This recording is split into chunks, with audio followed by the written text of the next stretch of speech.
Good morning, everybody. This is Stacy Brass with Excel Wealth Management, and we're pleased that you've joined us here again this month for our financial roadmap series. Today, we are talking about Social Security. Social Security is not just a paycheck, it is a strategy. And so we're going to be talking about some of the things that you might want to consider if you're getting close or starting to factor how Social Security might fit into your retirement plan. So we're going to talk about how it works, some of the issues facing Social Security, some claiming or filing strategies, and things you need to know before you make your election. So first of all, excuse me, itchy nose. Social Security is more than just retirement benefits. 1 in 5 Americans, approximately 71 million people, are collecting some form of Social Security. 13% are disabled or dependent workers, and another 3% are young survivors of deceased Social Security beneficiaries. So, just kind of an interesting fact. It is, in fact, 84% of the benefits are being paid as retirement benefits, but Social Security is not solely a retirement program. At a high level, how it works, it is designed to replace a percentage of your income based on your lifetime earnings. As I mentioned, it's not just a retirement benefit. You do, in fact, pay Social Security taxes, but you don't pay it on all of your earnings. If you are a high income earner, you only pay the 6.2 Social Security tax on $1,084,500 of earnings in 2026. That earnings limit is indexed every year, so it does go up a little bit. You also pay a Medicare tax of 1.45% on all of your earnings, plus an additional 9% per 0.9% for high wage earners. In 2026, you earn one Social Security and Medicare credit for every $1,890 in covered earnings. And you do have to have at least $7,560 of income in the calendar year to get the maximum of 4 credits for the year. Once you have 40 credits, which equates to 10 years of full-time work, you qualify for Social Security retirement benefits. Your full retirement age is dependent on the year that you were born. So if you were born 1960 or later, your full retirement age is 67. If you are older than that, born earlier than 1960, you can see kind of what that looks like. The reason that's important is that determines what is called your primary insurance amount, which is your basic Social Security benefit. And when we start talking about some of the calculations, retiring early or waiting and retiring later, it's all calculated off of that full retirement age or your primary insurance amount. This is one of the things about that's important about when you file for Social Security benefits. You'll want to look at this closely because sometimes even a month or two can make a little bit of a difference in your long-term benefit and filing strategy. Benefits are progressive. So, as I mentioned, you only are taxed on your earnings up to 184, I'll call it 185,000 this year. So lower wage earners receive a much higher percentage of their pre-retirement income replaced by Social Security. Simple chart here. You can see if you're making, 30 or $40,000 a year and you get a Social Security benefit of maybe 15 to 20,000, that's a 50% income replacement versus somebody that's a higher wage earner because they didn't pay taxes on all those wages is only going to have Social Security benefits that replace maybe 20 or 30% of their pre-retirement income. The average Social Security benefit in 2026 is about $2,100 a month. Sometimes that surprises people. I think sometimes people think if you've never looked at your own benefit, I think I've heard both. I've heard people be surprised it's as much as it is, and I've also heard people surprised that it isn't more than they thought it was going to be. I'll say this a couple of times throughout the presentation. If you have never gone on the Social Security website and registered for an account, that's task number one. I highly encourage you to do that because there's a ton of great information out there, including your own benefit projections. Social Security does have a cash flow problem. In 2024, Social Security paid out, call it 1.4 billion in benefits and only collected about 1.2. If that is your household and you're spending more than you're taking in, we all know that that is not sustainable for a long period of time. Um, the report is out there. I encourage you to take a look at it. It's actually kind of interesting. The projection changes a little bit every year, but it's roughly the trust fund would be exhausted in 2034. That does not mean Social Security benefits would go away entirely, even if they did nothing to fix it. It just means that about 80% of the current benefit being paid could be paid by the collection of ongoing property tax. The trust fund, the balance that it's been drawing down on is going to be exhausted by that point. There are several proposals being considered to sort of shore that up. It is a political hot potato, so it isn't necessarily one that politicians want to take head on, but it is something, and we've been talking about this for as long as I've been in this industry, which is 30 years. So this is not new information. But if you are politically inclined, we do encourage you to nudge your lawmakers that sooner or later somebody's got to stop just talking about this and do some things to shore this up and get Social Security on a little more solid footing. Basic variables that determine your benefit and how long it's going to be paid, obviously your current age, your life expectancy, the year that you claim, as I mentioned, that primary insurance amount, and then what that equates to the year of your birth as your full retirement age. Let me just give you some examples of the difference it can make. So the top box there, this is someone with a full retirement age of 66 and a primary insurance amount of $1,600, 100% of that primary insurance amount. You can file for Social Security benefits as young as 62.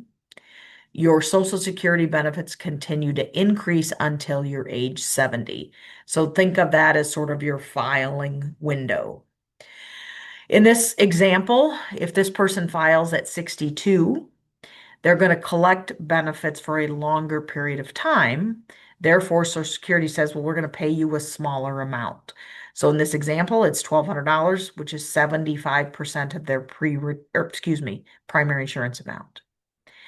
If this same person would decide to wait and let that benefit grow to 70, that same benefit is now going to be $2,100, which is 132% of their primary insurance amount.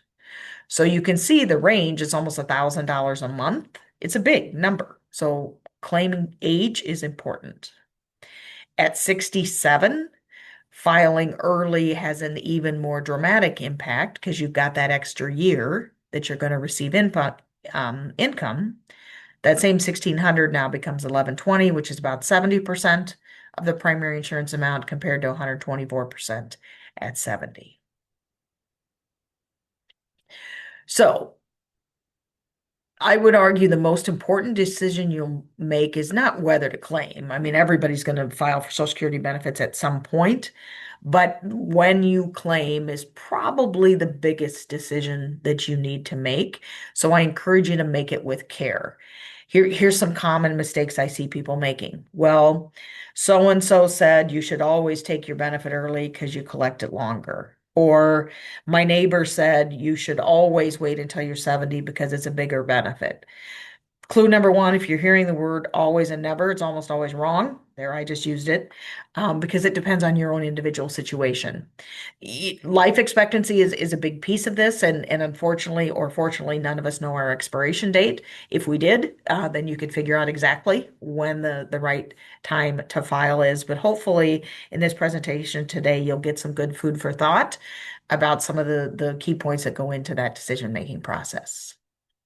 So again, 62, you're going to get smaller checks. I'm going to help you with a break-even analysis here. You're going to get them longer.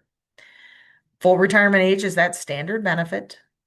And then they grow all the way to 70 is where you'll get your largest monthly check. So just first of all, because Social Security is a bit of an emotional decision also, and I'm not saying that's right, but based on my experience, it's very much a part of it.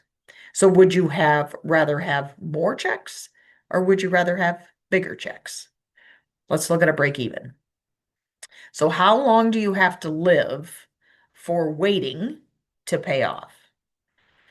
Simple example. At 62, $1,500 a month benefit off of a full retirement benefit of 2,100.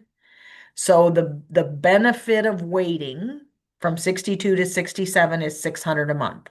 Everybody tracking with me? The difference between 1,500 and 2,100.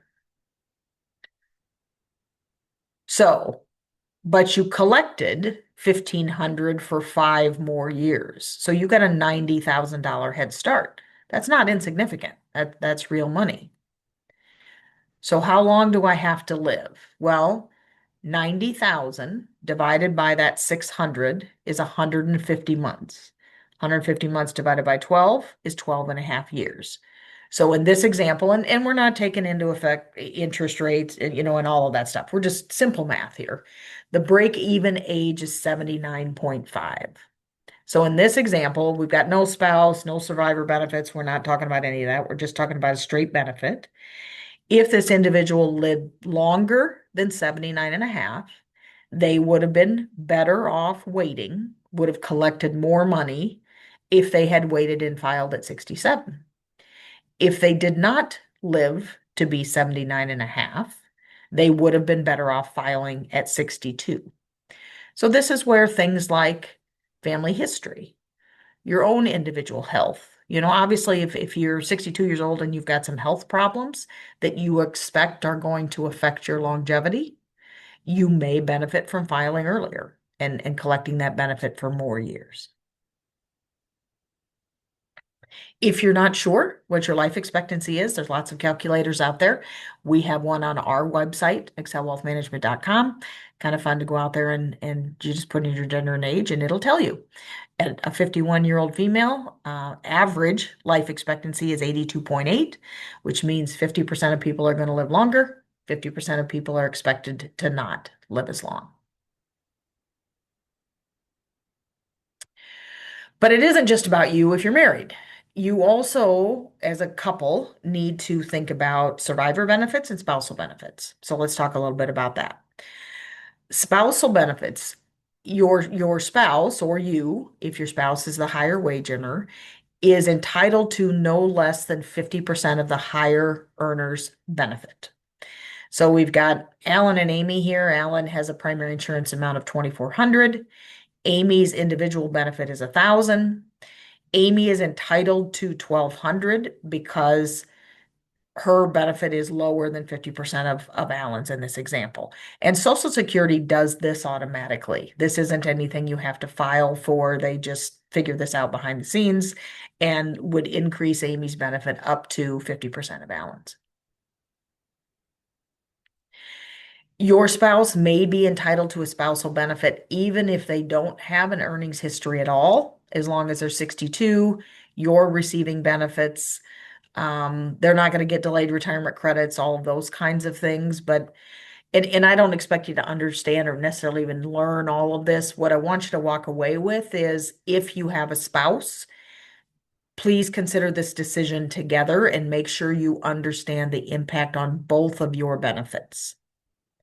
Sometimes it makes sense for the high wage earner to let their benefit continue to grow and the person with the lower benefit to collect and file early. That's often a strategy that many of our clients enjoy.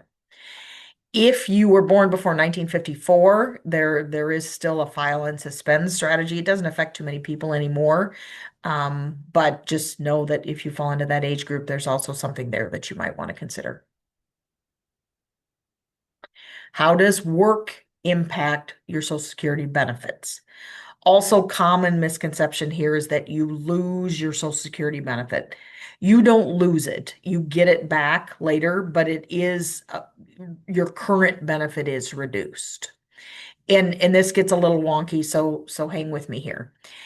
If you are 62 and you are still working, any wages that you earn over any wages over $24,240, Your Social Security benefit is reduced $1 for every $2 of earnings. And I'm going to take you through an example that'll help here in a minute. The year you reach your full retirement age, which for most of us is 67, any wages you earn over 64,000, it's $1 for $3 reduction. Once you meet full retirement age, you can work as much as you want to. Doesn't matter. So oftentimes it doesn't make sense to file for Social Security benefits if you're still working and your earnings are over this level. It still can in some instances, but definitely something you want to factor in. Just don't want you to be surprised by that. Let's look at an example. We've got Mary 64. She is collecting Social Security. She was bored. She went back to work. So she's got some part-time work. And so she's making 30 grand. We're going to take that 30 to 40. I'm using easy math here. Subtract the earnings limit of 24 to 40. So she's making $6,000 over the earnings limit. So $2 for every dollar of earnings, her Social Security benefits would be reduced by $3,000 that year. As I said, that does come back to you later in future calculations. It's not a quote unquote lost benefit, but you would in fact not collect it at 64. Hopefully that makes sense. Also, many people don't know this, but you are most likely going to be taxed on your Social Security benefits. Sorry, my light went out. On my light. That's all right. We're going to have dim lighting today. These income limits are not indexed for inflation. So if you're a married couple and you earn more than $43,000, $44,000, words are hard today, you will be taxed on 85% of your Social Security benefit. It just is what it is, even though it's a tax that paid for it. Planning opportunity, the One Big Beautiful Bill Act that was passed did temporarily increase the standard deduction pretty substantially for anyone 65 and older. So if you're on the call and you're in that age group, you do have an opportunity here. This was designed to kind of cover that tax and offset that. It's only 25 through 28. If you are a joint filer, at least one of you needs to be over 65. As I said, there's some pretty substantial deductions here. And they do begin to phase out again for higher wage earners if you fall into that category. Some of the planning opportunities around this are timing of income. If you've maybe got the opportunity to schedule some in one year, not the other, you might want to think about that in 2026, 7, and 8. Roth conversions are popular. If you've got a ton of pre-tax money and you want to think maybe you want to get some of that converted to Roth, these are good years to do it because you've got some additional standard deduction. There's some things around car loans, charitable deductions, energy tax credits. So hopefully if you've got a tax preparer, maybe you had some of those conversations already last year. But if not, that's something that you might want to put on your radar. Be talking with your own advisor, talk with one of us, or talk with your CPA. The Social Security Fairness Act was also some recent legislation in January of 25. This doesn't hit a ton of people, but it did repeal the windfall elimination provision in the government pension offset. So if you are maybe married to or know a public employee that was previously getting reduced Social Security benefit, that has gone away, and those benefits are retroactive. If you are or have an ex-spouse, you also have the potential to file on your ex-spouse's benefit. If, again, maybe their earnings history is higher than yours. You do have to be unmarried. You have to be at least 62. You're divorced with at least 2 years ago, or you were married at least 10 years and your divorce was 2 years ago. So if you fall into that category, again, something to consider. You may have some ex-spousal benefits that are going to be additive to your own benefit.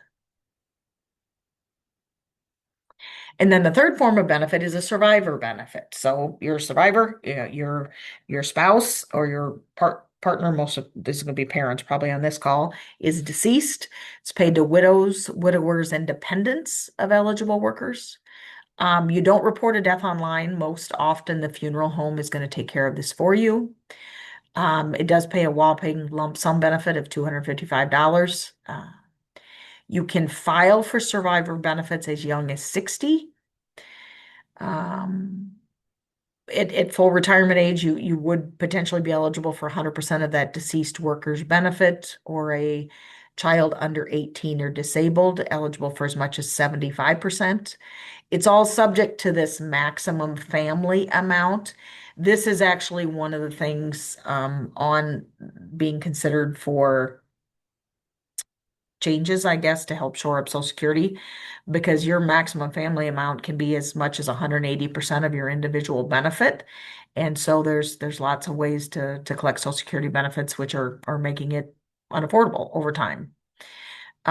So if you are a widow or a widower, something to consider is you may be eligible for some survivor benefits if you've not looked into that, and then you can switch to your own record as early as 62, or potentially let your benefit continue to grow.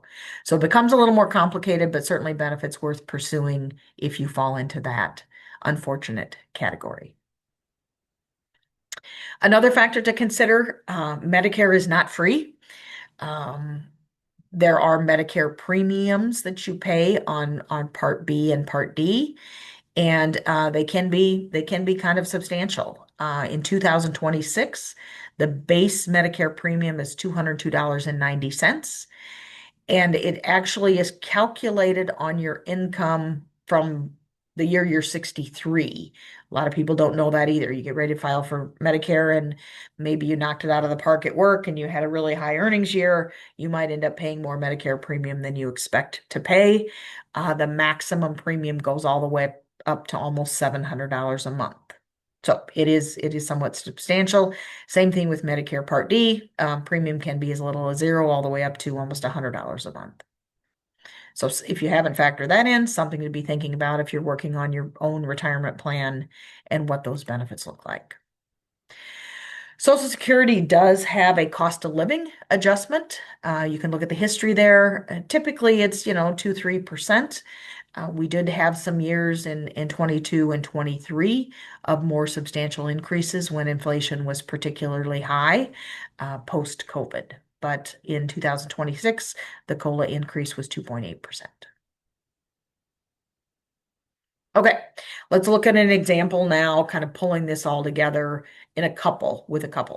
So we've got John and Jane. And in this instance, we know how long John and Jane are going to live. John is only going to live to 75. Jane is going to live to 82. So full retirement age is 66 for both of them. So in this example, John's going to file at 62, and he's going to collect $1,650 for 168 months, a total of $277,200. Jane, her individual benefit, her primary insurance amount is much lower. So her PIA at 62 is 450. Plus, she's going to be eligible for some spousal benefit to shore that up to 50% of John's benefit. So same filing period for her, $2,450 a month. They end up collecting a combined benefit of just over $564,000. So now let's see what happens at 66. If John waits, he's going to collect his primary insurance amount from 66 to 74. Now, if it was just John, this wouldn't have made sense because he would have been better off filing at 62. But the impact of the spousal benefit is significant because he's got a higher benefit and Jane collects it for a longer period of time. Jane's going to get her primary insurance amount, plus she's going to get an additional $500 now. So their monthly benefit, bigger check, shorter period of time. But in this example, the total actually ends up being a little bit more of 580,000. And it isn't even so much that the total is more, but if you think about Jane's life from 75 to 82, those 7 years, that additional monthly income could be huge for Jane, depending on their other resources. So that's why it's super important to factor in the spousal benefit and the survivor benefit in your planning. So those are the questions. Do you collect as early as 62, 67? Maybe you wait till you're 70. What about the spousal benefits? What about the survivor benefits? Um, it is, and again, we don't know. None of us know exactly how long we're going to live. So it's not an exact science. It also depends on if you have adequate retirement savings. Maybe you've got 401k, you've got ESOP, you've got all of these other resources. It may very well make sense for you to draw on them in the early years of retirement. Let your Social Security benefit continue to grow at 8% a year and not that collect that until later. The key is make an informed decision. Make sure you understand the implications of all of these different variables. And if you have a partner, you and your partner together make that decision so that you feel good about it. As I mentioned earlier, um, go out to the ssa.gov, create an account. They are using this ID.me now, so there is extra security. This is actually, I would argue, safer to have your own account than not, because people say, well, I don't want my stuff to be out there. Well, your stuff's already out there. I mean, we all get one of those notices a month, right, from something that got hacked. So by having an account with two-factor authentication, it's actually safer for you because you would know if somebody else was trying to log into your account. It's a great website, actually. There's a ton of great resources out here. It's easy to navigate. You can go in and look at your earnings history. You can look at your projected benefits. So especially if you are doing some retirement planning, one of the things it's great to have a hold of that so you know what those different benefit amounts are. So recap. Um, Social Security is funded from payroll taxes on the current workforce based on your highest 35 years of wages. We've got some issues with Social Security, so stay tuned to that. That's less than 10 years away, 2034. Benefits are most likely going to be taxed, and you want to be sure and factor in that spousal benefit. When and how to file is a very personal decision. Don't make it based on what somebody else said was the right thing for them, because the right thing for them may not be the right thing for you. So I encourage you to talk with a financial professional, come and see one of us. We're more than happy to help you. Most financial planning software will help you run different scenarios and look at what that break even is. So we're more than happy to help you do that. And again, Social Security was never meant to be your sole source of income. It's a great key component of retirement. It helps many people retire successfully, but hopefully you have other assets to complement that Social Security benefit. There is no universal best filing age. That higher earners decision is often the most important one.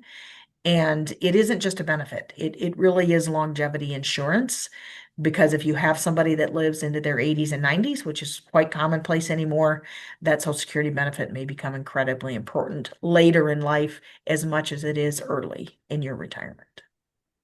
We're here to help you. Again, if it's your retirement income analysis, the timing of Social Security, reviewing your portfolio, Medicare supplements, whatever that might be, we are more than happy to help you with some of those questions. There's also additional resources. You can contact Social Security directly, the website I mentioned, Medicare Helpline, also in Iowa, the SHIP program and HHS have resources available. That concludes my presentation today. Does anybody have any questions, or do we have any questions in the chat? And I didn't say that at the beginning. Darn it, Julie, you should have shocked my collar. I put it in the chat, but if anyone has any questions, please use the Q&A feature and we can answer those questions for you now. Thank you. It's, you got to have good help, right? Makes you look good and keeps you from making mistakes. Thank you, Julie. All right. Well, we answered absolutely everybody's question proactively today, so good for us.